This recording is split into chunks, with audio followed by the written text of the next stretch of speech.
Do you think that implementation of 5G on city properties places them at some liability risk in the event of lawsuits that will arise about health impacts of 5G?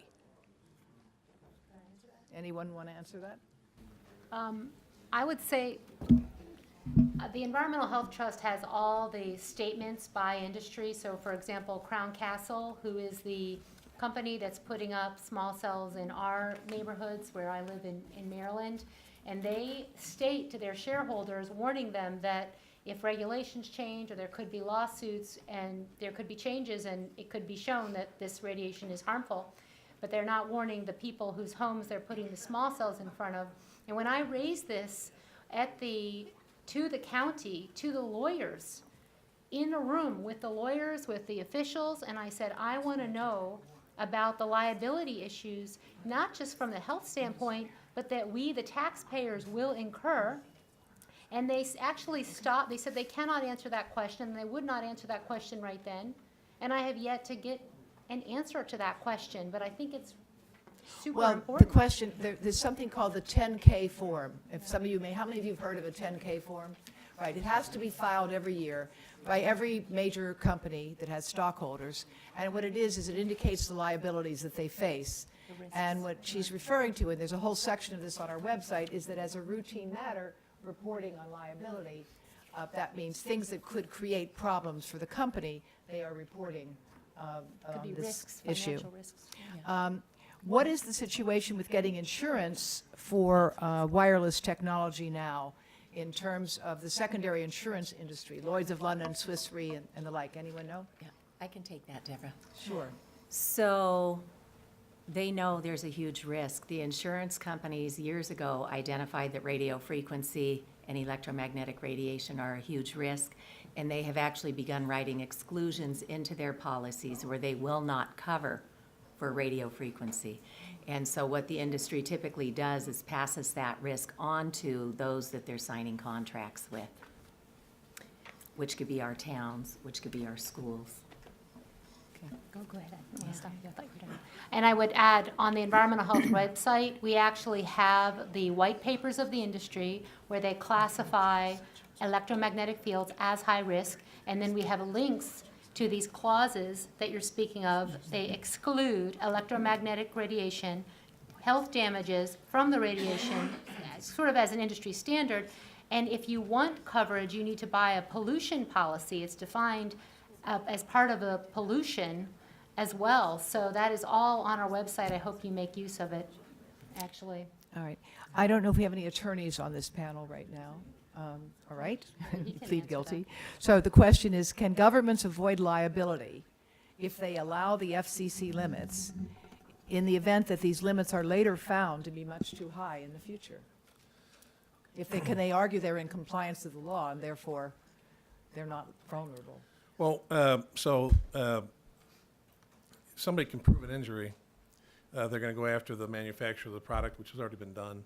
They're going to go after the person who installed the device and the person who is using the device to power the system. Those people are immediately, once they get sued, they're going to look around for co-defendants that they can share that risk with. Cities are one possibility.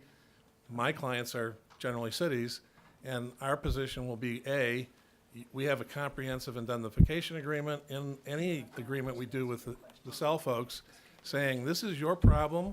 We are mandated by preemption by the FCC and by now state law in Michigan to allow these things within a very short period of time, and we can go on about that. But that is the first line of defense for the cities, is that we warned you, and now you want to bring this lawsuit on us, which essentially falls on all of you as taxpayers and users of the system. And so there will be a strong argument opposing any kind of liability like that. But is there potential for it? Sure. I've asked Mr. Bathgate to join us because he has to leave for another engagement. And I want to ask you, are you aware of the relationship between 5G and DARPA? The DARPA is the Defense Agency Research. Okay. I hold a top secret government clearance, so I can't really say a lot about what this is, but DARPA has been examining beyond 90 megahertz as a weapons device. Beyond 90 gigahertz or About 90 gigahertz, I apologize. gigahertz, right, okay. As a weapons device in space.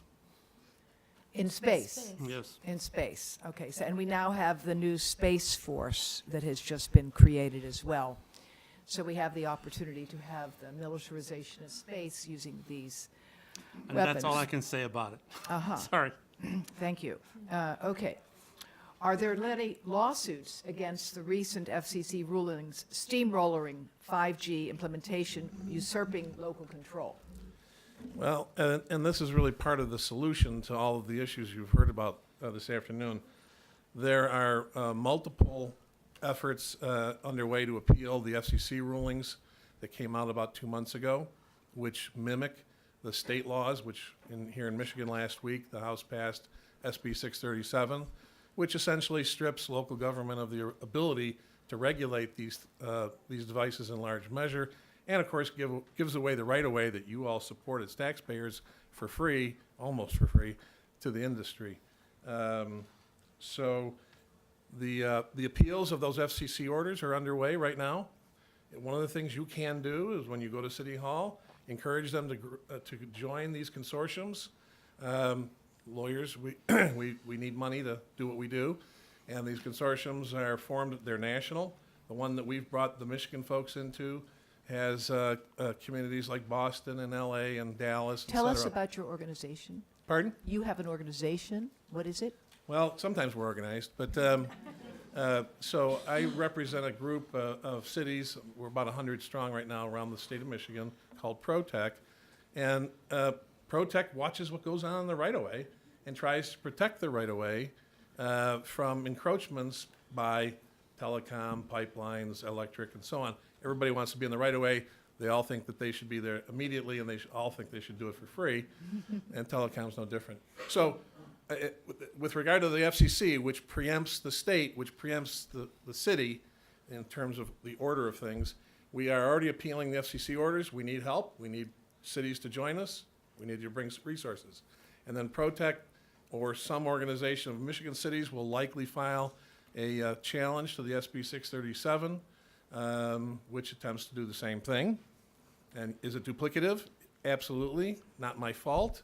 I didn't do this, but when the industry, especially telecoms and led by AT&T, when they do something that's going to enhance their bottom line, it is not uncommon for them to do exactly what they've done here. Congress, the FCC, the FTC, state legislature, all the administrative people you can imagine, and they don't do it bashfully. So I'll if put we're you go- on the spot. What's the probability that this governor is going to veto this bill? And what would it take to make that happen? What if everybody in this room called their 10 best friends and said, you got to get into the governor, and you got a phone call and send letters and emails? What would happen? Well, since that issue is still pregnant, I will say that I love the governor. He's a brilliant guy, and I am sure he will see that this bill should be vetoed. That's my official position, because I wouldn't want to, shoot my own argument in the foot. So All right. we're hopeful. We're always hopeful. What can people do to protect themselves against a small cell unit is placed in front of their house or against smart meters? What practical things can they do? Short answer, turn your home into a Faraday cage. Explain. Explain. So, I'm not kidding. I understand, but explain what that means. Take your roof off. Get a metal roof or put aluminum foil or aluminum mesh screening under the shingles. Take the siding off your house. Put 2 layers of aluminum screening and ground it, and turn your house into a Faraday cage. I, in fact, have done that with my home. Okay. It works very well. So In long my- as you don't get any signals that get in there and then Well, they're going all over. I the don't place. have 5G in front of my house, but from my living room, I see no other neighbor's Wi-Fi. None. Okay, but for those who are not able to do this. Yeah, that's all right. Then There I isn't think, a and lot of which is the protection. majority of people, seriously, what are the best steps they can take? What are the most practical steps for the harried parent of 5 children and is homeschooling them and wants to protect them, what do they do? You go through the process of installing Y-Shield paint on all your interior walls. Which means what? Y-Shield paint It's is? a black carbon paint. It's ugly, and then you have to cover it with your regular paint color. And so it's a very disruptive There's process. some shielding paints that aren't ugly, but they're quite expensive. They do They're all exist. expensive. All these solutions are expensive. Yeah, they are. Can, Yes. can I say that what we need to do is get organized and educate everyone you know, because as great as this is, it's not It's not a affordable. solution for most people. All right. It's not affordable, no. All right. So do opt-out meters still collect data? And what type of data do they collect? How does it send, and what happens to it? Opt-out meters can collect data, but the data is not retrieved. How would it be transferred? They would have to connect to the front of the meter with a special device, with a special connector, and download the memory content. But they're not doing that. You're so. not doing that, okay. To attenuate microwaves from smart meters, can screens made of metal reduce exposure? Only to a point. Sorry? Only to a point. There have been, and I have measured, the 900 megahertz frequency and the 2.4 gigahertz frequency on the power line wires in the home. Right, I have measured that. On Here's where power it gets lines. worse, yeah. okay? I've measured 2 homes here in Michigan where the entire yard is radiating. Equally throughout the yard? The entire yard for hundreds of feet. I was stunned. It's a real case where, you know, I could walk out there with my radio frequency meter, and I could walk from one end of the yard to the other end of the yard and pick up a very strong RF signal, even though there's no reason for it. The reason is because the neutral line and the ground are in close proximity to the antenna of the smart meter, and if conditions are just right, and the impedance is just exactly right, they can turn your ground wiring into an antenna. And the whole house is now radiating. Every single room in the home is radiating. Why can you not ground a wireless smart meter? Why can you not ground a wireless smart meter? Well, Yes, you said that wireless smart meters cannot be grounded and that. No, they cannot be grounded. Right, why? So it's not physically, it's not possible? Nope. Okay, all right. Okay, back to other questions. What can cities do now, besides join the lawsuit, to protect their citizens? And what are you doing now on a local level? We haven't heard from you yet, sorry. What we did in our township of Northfield is we passed a couple resolutions at the township board, and that helped to educate some people in the community, of course, educate the board of trustees, and that's helped quite a bit. I think the best thing to do is to get that information out there to people. There's a lot of people that aren't aware of the risks, the privacy concerns, potentially the health concerns, and we're talking not only your township officials and your city and township, but we're talking schools also. Just start slowly to educate people. Get a few friends, like was mentioned earlier at the panel. Get some educated people together, get some concise information, just start sharing it. Get the word out, get the notifications out to people, and repetitive message does help. It has an impact, and you can help make changes. You just have to have the confidence and the education and get some friends together and do it. Tell us a little bit about the process that you engaged in specifically to get to this point. You mean What to get started you here? on? What started you on that effort? In the township? Yes. I would say just being aware of, actually them wanting to deploy smart meters. So the first resolution we did was in support of 4220, the House bill for meter choice. And that's kind of where I began with that, and I met people, and with the development of the 5G, which of course came more recently here, just kind of continued with the same kind of effort and education and outreach and trying to get more attention towards these subjects so people are aware that there's something we need to be concerned about here.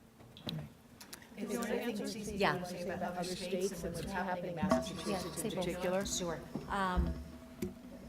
After Ashland Public Schools became the first in the nation to have this little sign hanging in our classroom, I realized after a while that it's just a sign. They're still waiting for higher authorities to advise them what to do, but when they read that legal fine print, they tried to cover their legal backside, I think.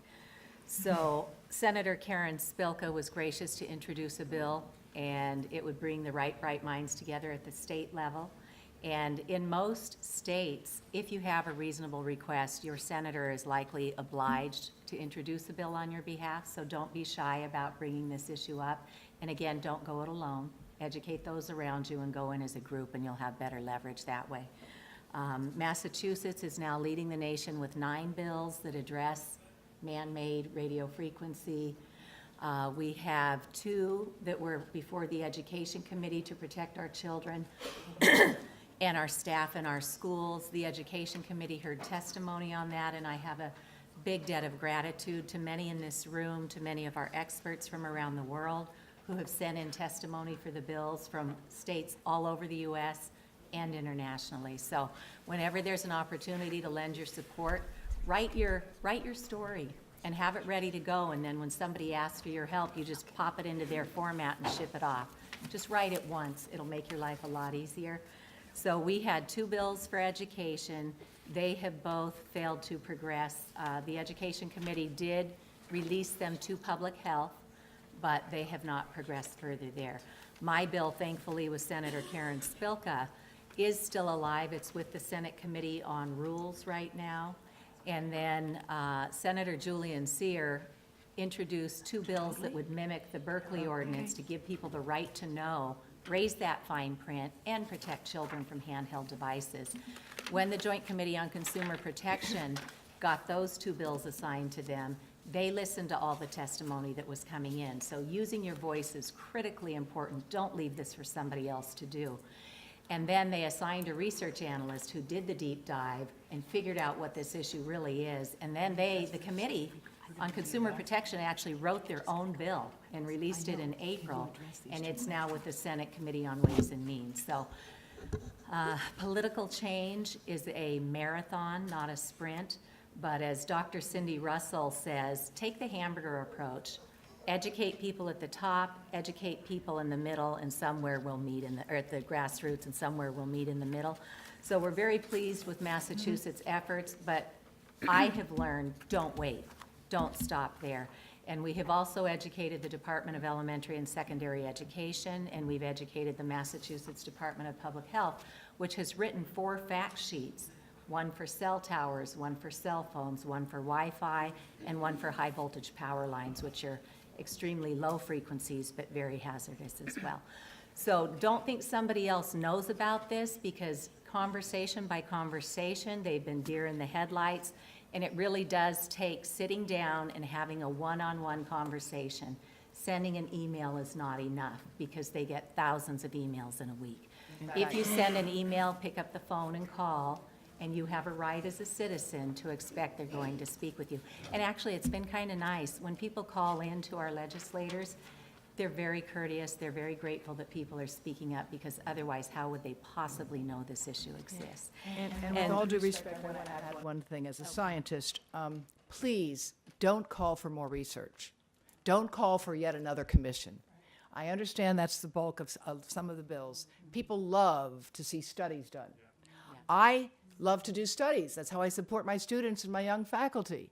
But we don't need any more studies. The whole purpose of what we presented here is that there's a lot of substantial scientific evidence, and we have to recognize that it's a lot easier to study a problem than it is to do something about it. And with that in mind, I'd like to take this moment to introduce Theodora Scarato, and we'll move right into the last session on practical safeguards.